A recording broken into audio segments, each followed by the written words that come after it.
YT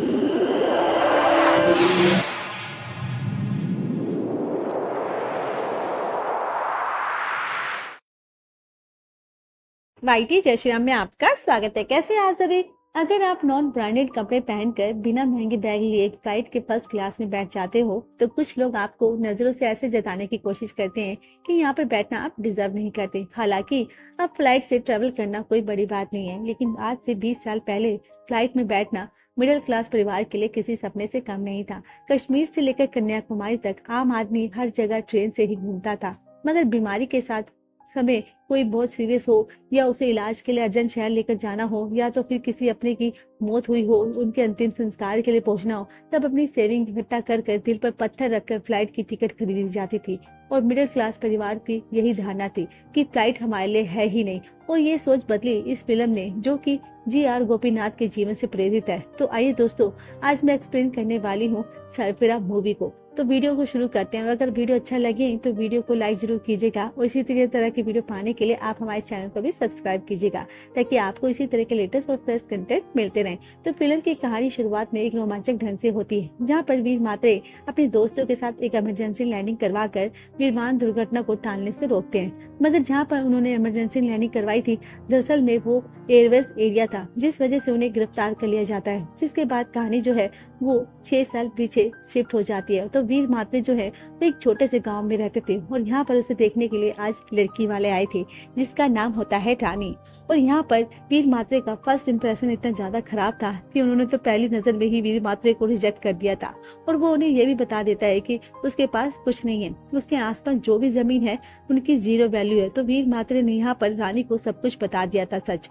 और तो रानी भी यहाँ पर वीर को बताती है कि वो अब तक 20 बंदों से रिजेक्ट हो चुके हैं। वीर कहता है तो इसमें कौन सी बड़ी बात है, वो भी 20 बैंक से लोन लेने में रिजेक्ट हो चुका है। इसके बाद रानी को अपने प्लान के बारे में बताता है कि उसके पास एक आइडिया है सबसे सस्ती एयरलाइन शुरू करने का। अगले दिन रानी कहते हैं कि मैंने पता किया है कि तुम्हारा गांव में एक बहुत ही अच्छा घर है, तो फिर तुम यहाँ पर क्यों रहते हो। जिसके बाद यहाँ पर वीर मात्रे जो है वो अपनी कहानी सुनाने लगता है, जहाँ हमें मालूम चलता है कि वीर महाराष्ट्र के अंदरूनी गाँव में स्कूल मास्टर का एक छोटा सा बेटा है और जो हमेशा से क्रांतिकारी सोच रखता था। उसने गाँव में ट्रेन की शुरुआत के लिए वह आंदोलन करता था, जबकि उसके पिता स्टाइल पूरी तरह से अलग थे। वो तो चिट्ठियां लिखकर अर्जी देने में विश्वास करते थे। और लेकिन एक दिन तो हद हो जाती है, और जब वीर जो है वो अपने पिता से बहुत ज्यादा उल्टी सीधी बातें करना शुरू कर देता है, जिस वजह से उसके पिता उसे थप्पड़ मारकर अपने घर से बाहर भी निकाल देते हैं। फिर समाज के शोषित और पिछड़े वर्ग के लोगों के उद्धार के लिए वह एयरफोर्स तक ज्वाइन करता है, और ये बात उसने चिट्ठी लिखकर अपने घर पर भी बता दी थी। एयरफोर्स ज्वाइन करने के बाद उसे यहाँ पर बहुत कुछ सीखने को मिलता है। यहाँ पर उसके 2 दोस्त भी थे जो कि उनका हमेशा साथ देते थे। ये के एयर कमांडर थे जो कि उन्हें बुरी तरह से टॉर्चर करते थे, क्योंकि वो अच्छे खासा शख्स थे और वो काफी साल एयरफोर्स में नौकरी करने के बाद यहाँ पर उसने एयरफोर्स छोड़ दी थी। और ये बात रानी को जाननी थी कि आखिर उसने एयरफोर्स क्यों छोड़ी। तो वीर मात्रे इसे ये वजह नहीं पूछ बताते, लेकिन वो शादी के लिए मान गया था। पर रानी उसे रिजेक्ट करती देती है कि और कहती है कि वह खुद का बेकरी बिजनेस खोलना चाहती है। तो वो कहती है कि अगर तुम एयरलाइंस में अगर अपना कुछ कर लोगे या फिर मैं अपनी बेकरी में कुछ कर लूं, तब जाकर हम बात करते हैं। लेकिन फिलहाल तो वो उसे रिजेक्ट करके वहां से चली जाती है और कहती है आगे हम बाद में बात करेंगे, अभी हम दोनों भी बात नहीं कर सकते। बाद में हम यहाँ पर वीर मात्रे और उसके दोस्तों का स्ट्रगल देखते हैं, जो कि काफी मेहनत करने के बाद बिजनेस क्लास का एक टिकट खरीदते हैं, जो कि वो लोग पाई इकट्ठा करते हैं और ताकि टिकट खरीद सके। और टिकट खरीदने के बाद वो लोग एयरपोर्ट जाते हैं, और जहाँ पर वो एक औरत को देखते हैं, और औरत ढेर सारा सामान लेने जाने से वहाँ पर एयरपोर्ट पे सब मना कर देते हैं उसको, क्योंकि उसका सामान जो होता है वो बहुत ज्यादा हो जाता है।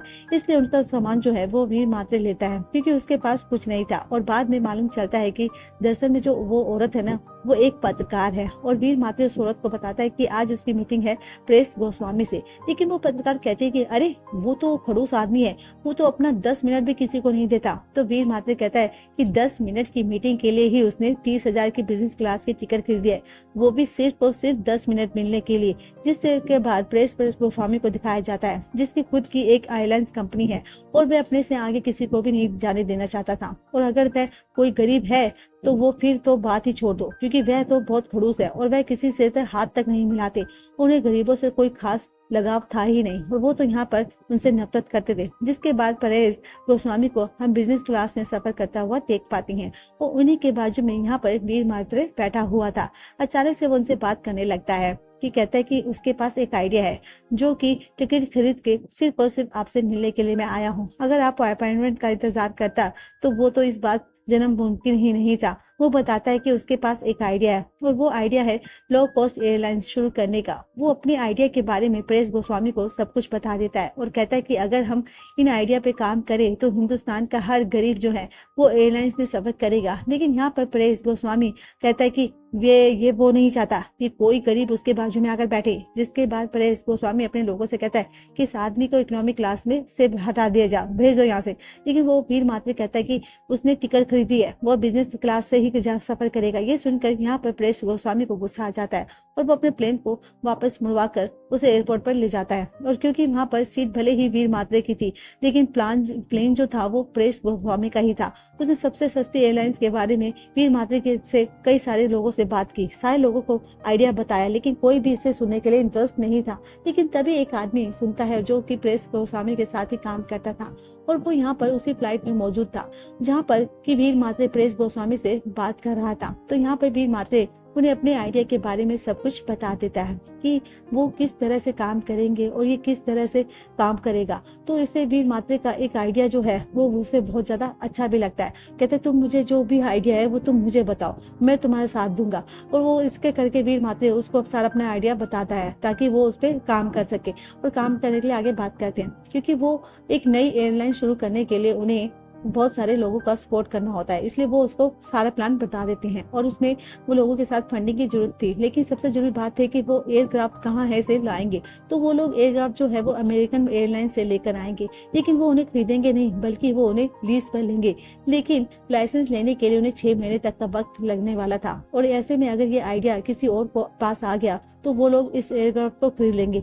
लेकिन इसलिए 3 एयरक्राफ्ट की बुकिंग जो है वो वीर मात्रे कर देता है, वो भी खुद के पैसों से। तो भाई दूसरी तरफ रानी ने अपनी बेकरी के बिजनेस की सारी तैयारियां भी कर ली थी। उसने एक बहुत ही अच्छी जगह भी ढूंढ ली थी और ये बात यहाँ पर उसने वीर मात्रे को बहुत अच्छे से मालूम थी। दोनों ने एक दूसरे को एक्सेप्ट कर लिया था और दोनों जो है वो अब शादी कर लेते हैं। दोनों में एक बात कॉमन है और वो बात ये है कि दोनों अपने सपनों को लेकर बहुत ज्यादा जिद्दी हैं। वीर मात्रे को फिलहाल तो सिर्फ एक ही काम करना है और वो है लाइसेंस लेना। तो वो मिनिस्टर के और कई सारे ऑफिसर के बहुत सारे चक्कर लगाते हैं, लेकिन उसे यहाँ पर लाइसेंस नहीं मिल रहा था। उसका सिर्फ और सिर्फ वक्त गुजर रहा था। इसी की तरह से 3 महीने निकल जाते हैं लेकिन उसे अभी तक लाइसेंस नहीं मिला था और जिसने अभी उसे लाइसेंस मिलने वाला था वो कुछ दिनों की छुट्टी पर जा चुके थे और वीर मात्रे समझ चुका था कि इस तरह से तो काम नहीं होने वाला। जिसके बाद वो उस पत्रकार औरत की मदद लेता है। दरअसल में एक जगह पर प्रेसिडेंट एपीजे अब्दुल कलाम जी आने वाले थे। इन्होंने इसलिए यहाँ पर वीर मात्रे उस पत्रकार औरत के साथ मिलकर मीडिया बनकर वहां जाना चाहता था। तो वो लोग मीडिया बनकर वहां पहुंच भी जाते हैं जहाँ पर हम एपीजे अब्दुल कलाम जी है अपनी कुछ बातें बता रहे होते हैं। तभी यहाँ पर बीच में ही वीर मात्रे कहने लगता है कि इस देश में मौका मिलना भी आसान नहीं होता, मौका मिलना बहुत जरूरी होता है सबको। सर तो पुलिस वाले उसे बाहर ले जाने लगते हैं, लेकिन वो लोग यहीं पर खड़े खड़े चिल्लाकर एपीजे अब्दुल कलाम जी को अपनी सारी बातें बोलने लगते हैं। तब प्रेसिडेंट जी जो हैं वो उन्हें अपने पास बुलाते हैं और पूछते हैं कि आखिर वह कहना क्या चाहते हो, क्या कहना चाहते हो बताओ। जिस पर वह की अपनी सारी फ्लैशबैक की स्टोरी सबसे पहले उन्हें बताता है कि वो कहता है कि एयरपोर्ट में था तभी उसके पास उसकी माँ का कॉल आया था और बताया गया था कि उसके पिता की आखिरी सांसें चल रही है, इसलिए जल्द से जल्द वो घर आ जाए क्योंकि वह आखिरी बार उन्हें देखना चाहते थे। ये सुनने के बाद तो वीर जो है वह तुरंत ही एयरपोर्ट की तरफ भागता है क्योंकि ट्रेन में देरी हो जाएगी। यहाँ पर वह एयरपोर्ट पहुंचता है तो जाता है, लेकिन 50,000 में सबसे सस्ती वाली तो अब लाइसेंस कैसे ना मिलता भला, क्योंकि खुद प्रेसिडेंट जी ने यहाँ पर वीर मात्रे को लाइसेंस दिया था। लेकिन अभी भी प्रॉब्लम टली नहीं थी क्योंकि यहाँ पर वीर मात्रे को मालूम चलता है कि उनके एयरक्राफ्ट वाली डील जो है अमेरिका से उन्होंने की थी उसे कैंसिल कर दिया गया था। न्यू रोल के मुताबिक ब्लूप्रिंट देना जरूरी है, लेकिन उन्होंने ऐसा नहीं किया था जिस वजह से उनके ऊपर 50 लाख का फाइन भी लग जाता है। तो फिर जो बाद में यहाँ पर वीर मात्रे को मालूम चलता है कि जिस आदमी के साथ लोग डील कर रहे थे दरअसल में वो परेश गोस्वामी का आदमी था। दरअसल में ये आदमी जो है वह परेश गोस्वामी के लिए इसी तरह से काम करता है। वो सामने वाली पार्टी का सारा आइडिया जान लेते हैं और इसी तरह की हिडन डील करने के लिए जाने जाते हैं। ये बात सुनने के बाद वीर मात्रे जो है वो तुरंत ही परेश गोस्वामी के पास पहुंचता है। वह अपनी पूरी भड़ास निकालता न चाहता था, क्योंकि सबके पीछे परेश गोस्वामी का ही हाथ होता है। जो नया रूल आया है वो भी परेश गोस्वामी ही लेकर आए थे। जिसके बाद वीर मात्रे जो है वो अपने घर पहुंचता है, जहाँ पर वो बहुत ज्यादा टेंशन में होता है कि आगे क्या करा जाएगा, कैसे वो काम सब कुछ होगा। उसने मुझे धोखा दे दिया, मैंने उसको बड़े उससे बताया था, लेकिन यहाँ पर तो कुछ उल्टा ही हो जाता है। और जहाँ पर वो अपने घर पहुंच जाता है, उसके बाद जहाँ पर उसकी वाइफ उसे अनकंडीशनल सपोर्ट देती है और साथ ही साथ वो उसे ये भी बताती है कि वो प्रेग्नेंट है। लेकिन वीर मात्रे पूरी तरह से जीरो हो चुका था। उसके दिमाग में सिर्फ और सिर्फ एयरक्राफ्ट की बातें ही चलती रहती थी। जब भी वो रानी से कुछ चिड़िया की बातें कर रहा था, तभी उसे यहाँ पर एक आइडिया आता है कि वो लोग कार्गो प्लेन का पैसेंजर प्लेन के रूप में बदलेंगे। और ये आइडिया उसे दरअसल में रानी ने अनजाने अनजाने में ही दिया था, जो सुनकर यहाँ पर वीर मात्रे बहुत ज्यादा खुश हो गया था। फिर वो वीर मात्रे ये सारा किस्सा जो है वह अपने दोस्तों को भी बताता है, जिन्होंने वीर मात्रे के साथ ही एयरफोर्स छोड़ी थी, क्योंकि उन्हें अपना खुद का सबसे एयरलाइंस खोलना था, जो कि कार्गो प्लेन का वो लोग पैसेंजर प्लेन में बदलने वाले हैं। वो कार्गो प्लेन की तरह ऊंचाई पर नहीं उड़ेगा, बल्कि आधी ऊंचाई पर उड़ेगा, जिस वजह से उसमें फ्यूल भी कम लगेगा। और कार्गो प्लेन में 200 लोग सवार होते थे, लेकिन हमारे पैसेंजर प्लेन में सिर्फ 70 लोग शामिल रहेंगे, जो कि हमारे लिए काफी है। पहले इस प्लान के लिए 10 करोड़ का बजट था, लेकिन अभी 3 करोड़ का बजट है। लेकिन ये कैसे भी करने होंगे, क्योंकि उसके पास तो सिर्फ 0 बैंक बैलेंस है। तब यहाँ पर वीर मात्रे का सारा गांव जो है वो वीर मात्रे का साथ देते हैं, और उनकी जो भी जमीन होती है उन लोगों ने अपनी जमीन को गिरवी रखवा दी थी, और इसी तरह से उन्होंने ढेर सारा पैसा कलेक्ट कर लिया था। इसी में से एक गुप्त दान था, जिसमें 1 लाख की राशि दी गई थी, लेकिन वो किसने दी थी ये तो फिलहाल नहीं पता है। जिसके बाद हम देखते हैं कि वीर मात्रे है उसके दोस्त ने अपनी एयरलाइंस का नाम डेक्कन एयरलाइंस रखा था।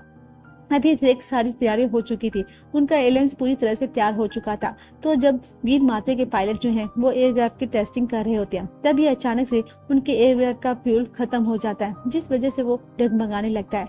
प्लेन क्रैश होने के बाद बहुत नजदीक था, लेकिन जिस वजह से वीर मात्रे ने उसे प्लेन को एयरफोर्स एरिया में लैंडिंग करवाने के लिए कह दिया था, जिस वजह से एयरफोर्स के लोगों ने यहाँ पर वीर मात्रे और उसके दोस्तों को अरेस्ट कर लिया था। तभी यहाँ पर एंट्री होती है एयरफोर्स के कमांडर की, जो वीर मात्रे के भी बहुत कमांडर रह चुके हैं, और यहाँ पर वीर मात्रे को बहुत ज्यादा सपोर्ट करते थे, क्योंकि उन्होंने जो सपना देखा था वह आम सपना नहीं था। लेकिन अभी भी अपनी एयरलाइंस की खोलने के लिए बहुत सारी प्रॉब्लम सामने थी, और उन्हें ऐसे सपोर्ट की जरूरत थी जो कि एयरलाइंस कुछ खुलने में मदद कर सके। तब वह एक मिनिस्टर के पास जाते हैं और वो कहते हैं कि अगर ये सस्ती एयरलाइंस खुल जाती है तो आपका बहुत ज्यादा फायदा होगा।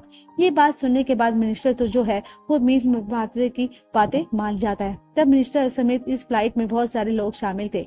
तब ये एयरक्राफ्ट जो है वो लोग अपनी पहली उड़ान भरने वाला था, लेकिन तभी अचानक से ऊपर जाते ही एक लीकेज की वजह से उसमें कुछ प्रॉब्लम आ जाती है, जिस वजह से इमरजेंसी लैंडिंग कराई जाती है।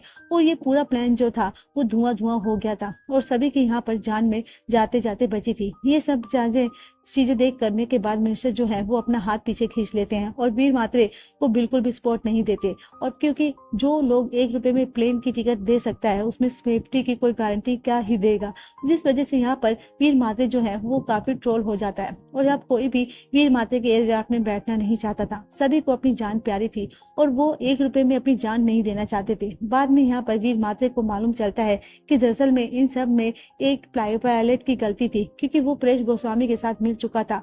और जब एक कमेटी बैठी जाती है तो यहाँ पर वीर मात्रे को निर्दोष करार दे दिया जाता है, और ये पायलट वो जो है वो सारी जिम्मेदारी अपने ऊपर ले लेता है। तो आज टीवी पर परेश गोस्वामी आने वाले थे और ये सबको बातें बताने वाले थे। ये सुनने के बाद वीर मात्रे भी तुरंत ही एफएम रेडियो में पहुंच जाता है, जहाँ पर कि भले ही उसकी बातें कम लोग सुनेंगे, लेकिन वह अपनी बातें भी कहना चाहता था। परेश गोस्वामी कहता है कि अगर कोई भी 1 रुपए में आपको प्लेन की टिकट दे रहा है, मतलब कि आप समझ जाइए कि आपकी वैल्यू कितनी है। तो भाई यहाँ पर वीर मात्रे कहता है कि जिस तरह से सारे एयरलाइंस के एयरक्राफ्ट अपने टेस्टिंग में पास होते हैं, उन सारे टेस्ट को हमारे एयरक्राफ्ट में भी पास किया जाता है।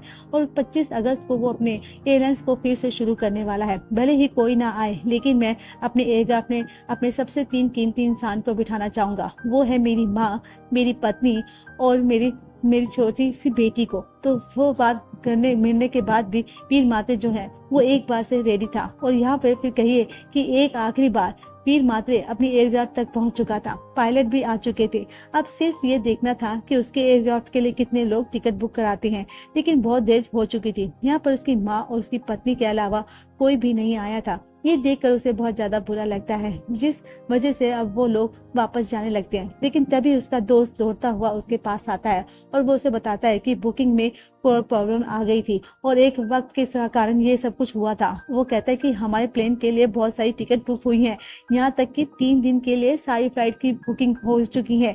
मतलब कि एक बार फिर से लोगों ने हमारे ऊपर भरोसा जताया था। और यहाँ पर उसकी माँ ने पहली बार प्लेन में सफर किया था और वीर माता के कई सारे गाँव के लोग ने भी 1 रुपए में इस सफर का आनंद लिया था। जो सपना उसने देखा था उस सपने को उसने पूरा भी कर दिखाया था। आखिर में सूर्य भी आते हैं और वो इस प्लान में सफर करते हैं और यहाँ पर हमें मालूम चलता है कि उन्होंने भी एक जो गुप्त दान दिया था ना, वो 1 लाख का दिया था। तो दोस्तों, निर्देशक सुंदरा कोगेरा की ये फिल्म समाज के अंडरस्टॉग की जीत की कहानी है। मूल फिल्म में सूर्य के काम की जमकर सराहना हुई थी। सूर्य की फिल्म पर गजनी, सिंघम और फोर्स जैसी सुपरहिट फिल्में भी बनी हुई थी। सीधा की इस फिल्म का फर्स्ट ऑफ कमाल तो तरीके से आगे बढ़ता है, जहां कहानी की कई बार ट्विस्ट और टर्न के साथ आपको बांधती है, मगर सेकंड हाफ में कहानी की रफ्तार थोड़ी सुस्त हो जाती है। हालांकि फिर क्लाइमैक्स आपको यह फिल्म एक ऐसी उड़ान पर ले जाती है जहां हम जज्बाती हुए बिना नहीं रह पाते। कहानी कोशिश करने वाले की कभी हार नहीं होती तो की तर्ज पर चलती है। सुधा की ये फिल्म वंचितों के सपनों को पूरा करने के साथ साथ प्रतिशताक सोच, वर्ग के विभाजन और जातिवाद पर टिप्पणी भी करती है। ये फिल्म में कई परतें हैं, मगर